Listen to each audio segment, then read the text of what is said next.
Ma mère a convaincu mon petit ami d'épouser ma sœur. Elle lui a dit, elle est plus forte et mieux pour toi. J'ai eu le cœur brisé quand je l'ai appris et je suis parti pour construire ma vie. Des années plus tard, nous nous sommes retrouvés lors d'une grande fête que j'avais organisée, et quand ils ont vu mon mari, ils l'ont blémi parce que mon mari était. Ma mère a convaincu mon petit ami d'épouser ma sœur. Elle l'a regardé droit dans les yeux et a dit, elle est plus forte et meilleure pour toi. Comme si j'étais le maillon faible de ma propre vie. Quand je l'ai découvert, quelque chose en moi s'est brisé si net, ça ressemblait au silence. Alors, j'ai quitté Boston, ma famille, les ruines de ce que j'étais, et j'ai construit une vie à partir de rien. Des années plus tard, lors de la grande fête que j'organisais à Seattle, ma famille a franchi mes portes en souriant. Mais quand ils ont vu mon mari, leurs visages ont blêmi, et c'est là que l'histoire a vraiment commencé. J'ai grandi dans une maison qui semblait parfaite vue de la rue, piliers blancs, étayés, fenêtres qui brillaient chaleureusement la nuit. Mais à l'intérieur, tout semblait mis en scène, comme si nous jouions une version de la vie de famille qui n'existait que pour les voisins. Ma mère, Linda, entretenait cette illusion comme certains conservent des expositions de musée. Scarlett, ma sœur aînée, en était la pièce maîtresse. Moi, j'étais l'ombre silencieuse dans un coin. Scarlett n'essayait même pas de briller. Elle existait simplement, et tous les autres lui faisaient de la place. Les professeurs l'adoraient. Les proches la complimentaient. Ma mère organisait pratiquement sa vie autour d'elle. Elle a juste ce don, disait-elle en brossant les cheveux de Scarlett avec ce sourire fier et théâtral. Puis elle me jetait un coup d'œil, cheveux tirés en arrière, portant un jean, tenant généralement un livre, et le sourire s'effaçait. Willow est intelligente, proposait mon père chaque semaine. Linda soupirait. Oui, mais les gens ne se souviennent pas de l'intelligence. Je faisais semblant que ces mots ne m'atteignaient pas. Mais c'était le cas. Chacun d'eux. J'ai trouvé refuge dans les écrans et les lignes de code. La programmation avait du sens. Elle ne faisait pas de favoritisme. Si vous faisiez une erreur, le système vous le disait. Si vous la corrigiez, ça fonctionnait. À la maison, rien ne fonctionnait, peu importe mes efforts. Puis Ethan est arrivé. Je l'ai rencontré dans un espace de travail étudiant pendant ma 3e année. Il riait facilement, parlait doucement, et écoutait comme si ce que je disais avait de l'importance. Pour une fille qui avait grandi en apprenant à prendre le moins d'espace émotionnel possible, c'était comme un rayon de soleil après des années d'hiver. Il appréciait des choses que ma famille ne remarquait jamais, comment j'organisais mes notes, comment je réfléchissais aux problèmes, comment je bougeais calmement mais avec détermination. Quand je l'ai présenté à ma famille, mon père lui a chaleureusement serré la main. Scarlett a souri poliment. Les yeux de ma mère, cependant, ont brillé d'un intérêt que je ne comprenais pas à l'époque. Pas pour Ethan en tant que personne, non, mais pour ce qu'Ethan représentait. L'ambition, le potentiel, un avenir qui pouvait être façonné. C'est agréable d'avoir quelqu'un de stable, a dit Linda plus tard, en remuant son thé. Peut-être qu'il te sortira de cette caverne technologique dans laquelle tu vis. Cela ressemblait à un compliment. Ce n'en était pas un. J'ai d'abord ignoré ce changement. J'ai ignoré la façon dont Scarlett s'habillait un peu plus quand Ethan venait. J'ai ignoré Linda qui le prenait à part pour l'interroger sur ses objectifs, ses projets, sa vision. J'ai même ignoré la première fois qu'Ethan a mentionné ma sœur sur un ton qui semblait plus chaleureux que nécessaire. Parce que, pour une fois, je voulais qu'un chapitre de ma vie se passe bien. Mais au fond, quelque chose en moi savait déjà que cette famille ne laissait jamais rien de ce qui était à moi rester à moi très longtemps. Je n'ai pas réalisé quand les choses ont vraiment commencé à basculer. Peut-être était-ce le jour où Ethan a commencé à arriver en retard à nos séances d'études, avec de vagues excuses. Peut-être était-ce quand il a commencé à vérifier son téléphone plus souvent, le retournant dès que j'entrais dans la pièce. Ou peut-être était-ce le matin où il a mentionné la cuisine de ma mère, comme s'il avait mangé chez nous plus souvent que je ne le savais. Ta mère fait un poulet au citron incroyable, a-t-il dit avec désinvolture. Je me suis figé. Tu as vu mes parents cette semaine? Il a cligné des yeux lentement, comme s'il cherchait dans sa mémoire. Oh, ouais. Ta mère m'a invité juste pour parler. Juste pour parler. Ma mère m'avait à peine demandé des nouvelles de mes cours depuis des mois, mais elle avait le temps de discuter avec mon petit ami. La première braise d'effroi s'est allumée dans mon estomac. Elle a grandi quand j'ai trouvé un reçu dans sa voiture, de l'essence prise dans une station à Boston. Il m'avait dit qu'il était à New York ce jour-là. J'ai tenu le reçu entre mes doigts, le papier chaud du soleil, et chaque instinct en moi hurlait que quelque chose n'allait pas. Quand je lui ai posé la question plus tard, il a souri de manière rigide. Ta mère avait besoin d'aide pour quelque chose. Elle a dit que tu étais occupé. Je ne pensais pas que c'était important. Occupé. C'était son mot préféré pour justifier le fait de m'écarter. Elle a dit que Scarlett avait des difficultés, a-t-il ajouté doucement. Elle a besoin de soutien. De soutien. Il l'a dit avec douceur, comme si Scarlett était du verre fragile et moi un marteau. Un week-end, j'ai décidé de rentrer à la maison à l'improviste. J'ai dit à Ethan que je restais dans mon dortoir pour finir un projet. J'avais besoin de clarté. J'avais besoin de vérité. Je suis entré chez mes parents à 21h. Les lumières du salon étaient allumées. Des voix me parvenaient, douces, familières, intimes. Je me suis arrêté dans le couloir. Le rire de Scarlett, la voix d'Ethan. Le bourdonnement bas et satisfait de ma mère. Je me suis appuyé contre le mur et j'ai jeté un coup d'œil au coin. Ils étaient là, Scarlett assise assez près pour que son genou touche le sien. Ma mère perchée dans son fauteuil comme une reine présidant un couronnement. Ethan était assis entre elles, le visage confus, tiraillé, déjà à moitié convaincu de quelque chose qu'il ne savait pas avoir accepté. Elle est plus forte et meilleure pour toi, a dit ma mère, sa voix mielleuse. Willow est distraite. Elle choisit son travail plutôt que les gens. Scarlett comprend la connexion. Scarlett a baissé les cils, jouant l'innocence. Je veux juste que tu sois heureux, Ethan. Mon cœur s'est brisé doucement, nettement. Ma mère a continué. Willow fera carrière quoi qu'il arrive. Mais Scarlett, elle a besoin de quelqu'un comme toi. Quelqu'un qui réussit. Quelqu'un qui s'intègre. S'intègre. Comme si j'étais une pièce de puzzle qu'elle avait essayé de poncer, mais qui refusait toujours de s'emboîter. Ethan n'a pas argumenté. Il ne m'a pas défendu. Il n'a même pas remarqué que je me tenais là, regardant mon monde basculer. Mon souffle s'est bloqué dans ma gorge et la vérité a brûlé plus fort que la trahison. Ce n'était pas un accident. C'était un plan. Et j'étais la seule à ne pas être au courant. Je ne me souviens pas avoir quitté la maison. Un instant, je fixais le salon, ma mère orchestrant, Scarlett jouant la comédie, Ethan se pliant. Et l'instant d'après, j'étais dans ma voiture, serrant le volant si fort que mes doigts s'engourdissaient. L'air nocturne de Boston pressait froidement contre les vitres, mais à l'intérieur, tout semblait surchauffé, étouffant. Je ne suis pas retourné au campus. J'ai conduit jusqu'à ce que la ville s'efface, jusqu'à ce que les lumières de l'autoroute deviennent floues. Quand je me suis enfin arrêté sur une aire de repos, l'adrénaline s'est évaporée et le chagrin a frappé, vif, humiliant, total. Ma mère n'était pas seulement intervenue. Elle m'avait remplacé. Et Ethan, tout ce qu'il a fait, c'est rester assis là et la laisser faire.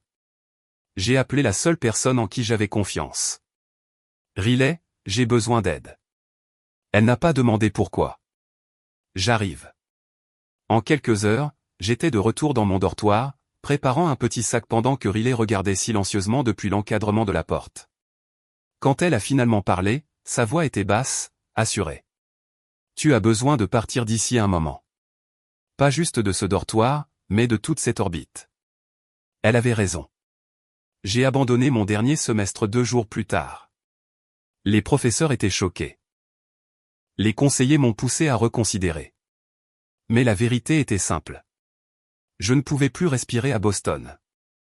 La trahison ne m'avait pas seulement brisé le cœur. Elle avait brisé l'illusion à laquelle je m'étais accroché toute ma vie. Celle que si je travaillais assez dur, si je restais assez silencieuse, si je faisais assez mes preuves, ma famille finirait par me voir. Au lieu de cela, ils m'avaient montré exactement qui ils étaient. J'ai emballé ce que je pouvais, vendu ce que je ne pouvais pas. Puis je suis parti, traversant le pays avec une valise en soute et aucun autre plan que la fuite.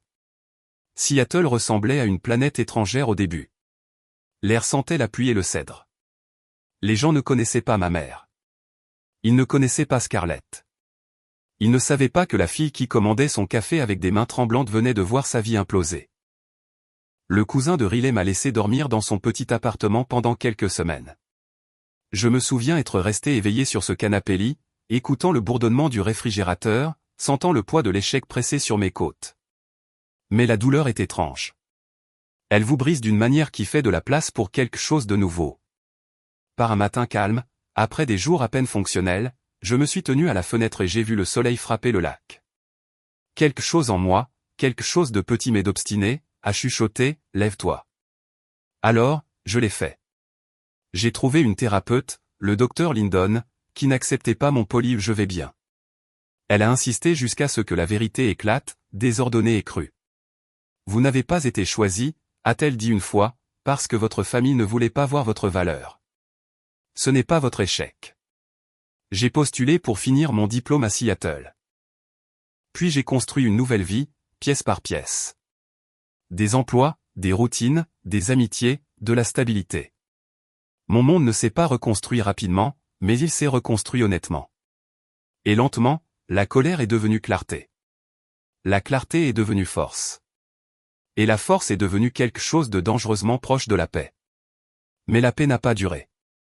Car des années plus tard, quand mon père a envoyé un texto discret disant qu'il voulait me rendre visite, tout ce que j'avais laissé derrière moi a commencé à revenir vers moi. Ils sont arrivés par un après-midi gris à Seattle. Ma mère est sortie la première de la voiture, comme si l'allée lui appartenait. Scarlett derrière elle, avec des lunettes de soleil trop grandes pour son visage. Et Ethan, plus lent, hésitant, regardant partout sauf vers moi. Mon père est sorti en dernier, plus mince que la dernière fois que je l'avais vu. Ses épaules étaient voûtées, ses yeux cherchaient les miens. Michael est resté à mes côtés sur le pas de la porte, stable et chaleureux, d'une manière qui a fait vaciller l'expression de ma mère. Je l'ai vu, ce petit éclair de recalibrage. Elle ne s'attendait pas à lui. Elle ne s'attendait pas à cette version de moi. Willow, a-t-elle dit avec un sourire qui correspondait au ton qu'elle utilisait avec les voisins qu'elle jugeait secrètement. Eh bien, tu t'es construit une sacrée vie. Comme si elle n'avait pas détruit la première. Entrez, ai-je dit en m'écartant. À l'intérieur de la maison, notre maison. Les yeux de ma mère ont balayé les plafonds voûtés, la vue sur le lac, les lignes épurées et les tons de bois chaleureux. Mon salon était maîtrisé, intentionnel. Et pour la première fois de ma vie, je jouais à domicile. Nous nous sommes assis pour dîner, mon père silencieux, Scarlett regardant autour d'elle avec une envie à peine voilée, Ethan se recroquevillant sur sa chaise chaque fois que Michael parlait. Ma mère, bien sûr, commentait la pièce comme si elle guidait une visite. Et puis Michael a posé la question qui a fissuré la surface. Alors, a-t-il dit calmement, quand étiez-vous tous réunis dans la même pièce pour la dernière fois? Ma mère s'est redressée. À la fête de fiançailles, bien sûr. Mon estomac s'est noué. Scarlett s'est raidie.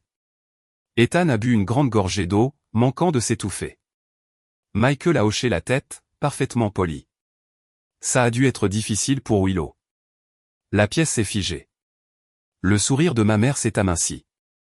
Eh bien, Willow n'était pas émotionnellement prête pour cette saison de la vie. Une saison de la vie. Pas une trahison, pas une manipulation. Une saison.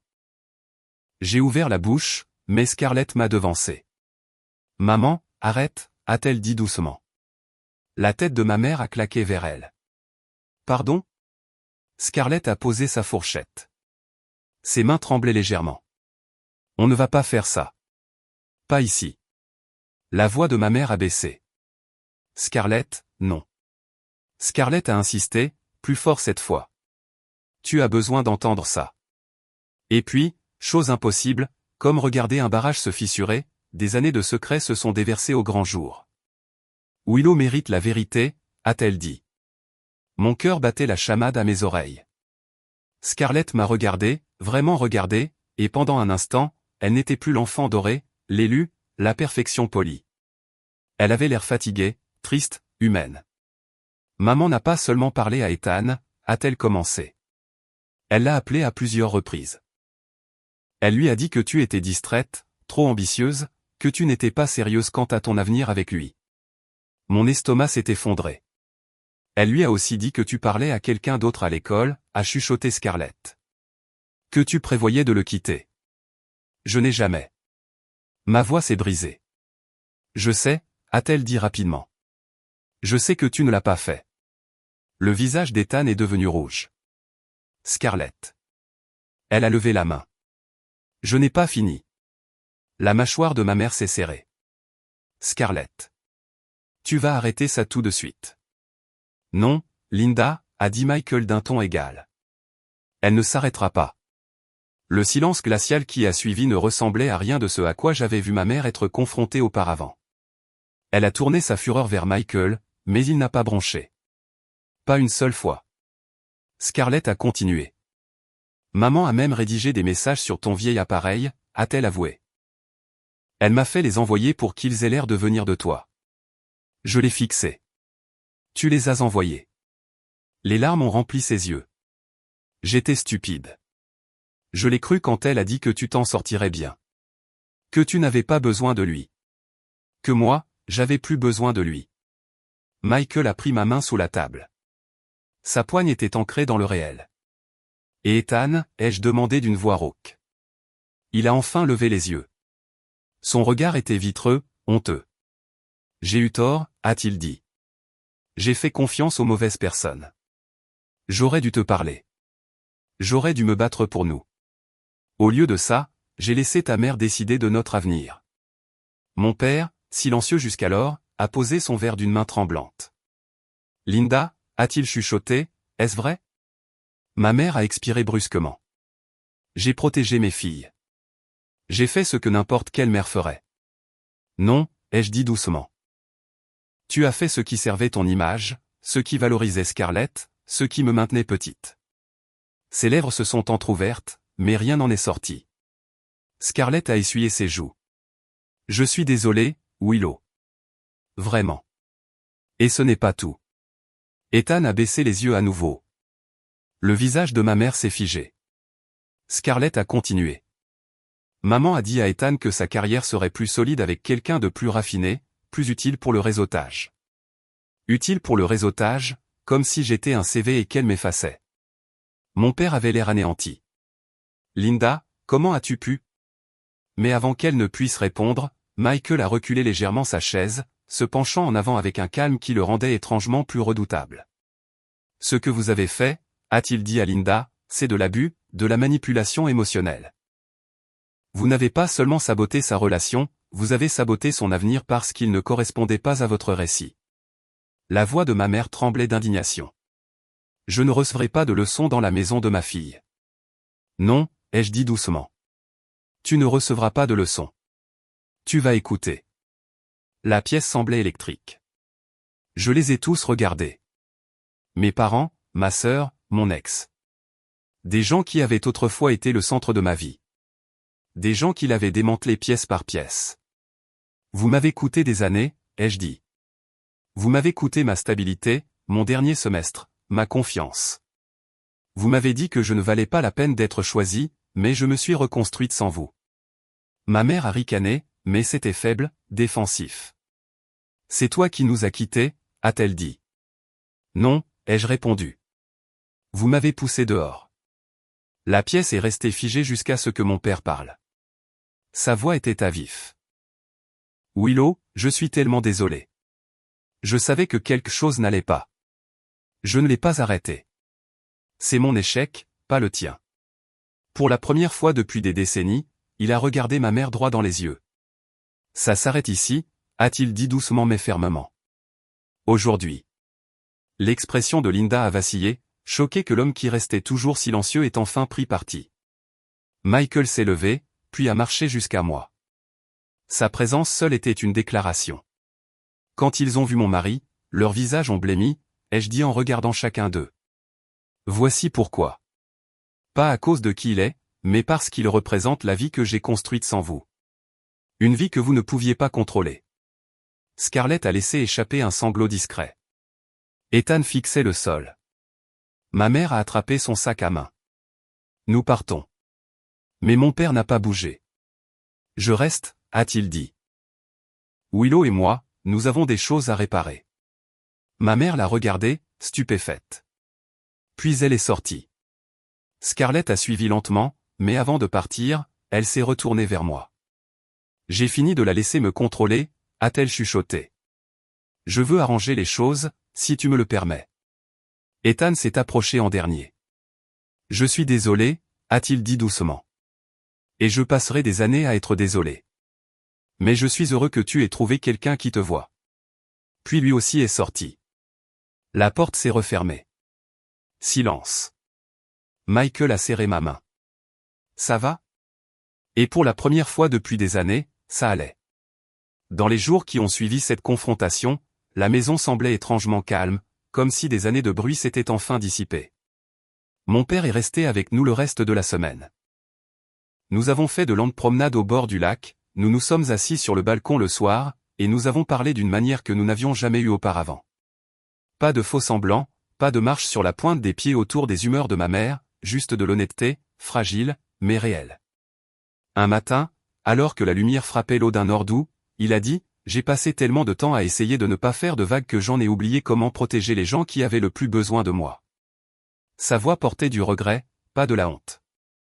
Je ne peux pas changer le passé, Willow. Mais je veux passer le temps qu'il me reste à être ton père. J'ai pris sa main. C'est tout ce que j'ai jamais voulu. Nous sommes restés en contact après son retour à Boston, appels hebdomadaires, nouvelles de l'hôpital, conversations calmes qui ressemblaient à la réparation de vieux ponts. Quand il est décédé, des mois plus tard, j'ai pris l'avion pour les funérailles. Scarlett se tenait à mes côtés. Elle avait quitté Ethan, emménagé dans un petit appartement, et trouvé un travail par elle-même. Rien de glamour, mais entièrement à elle. Pour la première fois, elle ressemblait à quelqu'un qui choisissait sa vie au lieu de la jouer. Merci de me donner une autre chance, a-t-elle chuchoté. Nous réécrivons tous de vieilles histoires, lui ai-je dit. Tu as le droit d'écrire la tienne, toi aussi. Ma mère est restée distante, polie d'une manière cassante, réduite à la périphérie de ma vie où elle ne pouvait plus me blesser. Et cette frontière, à elle seule, ressemblait à une victoire. De retour à Seattle, la main de Michael dans la mienne et une vie construite sur ma propre force, j'ai compris quelque chose de simple et profond. Je n'ai pas gagné parce qu'ils ont perdu. J'ai gagné parce que j'ai guéri. Quand je regarde en arrière maintenant, je ne pense pas à la trahison. Je pense à la reconstruction. Je pense à la femme que je suis devenue une fois que j'ai arrêté d'attendre d'être choisie et que j'ai commencé à me choisir moi-même. Les manigances de ma mère ne m'ont pas brisé. Elles m'ont révélé. Et la vie que j'ai aujourd'hui le prouve. Si vous avez déjà survécu à une trahison familiale ou dû vous reconstruire à partir de rien, vous n'êtes pas seul. Partagez votre histoire dans les commentaires et abonnez-vous pour ne pas manquer la prochaine. Parfois, la meilleure vengeance n'est pas la vengeance du tout. C'est de devenir tout ce qu'il disait que vous ne pourriez pas être.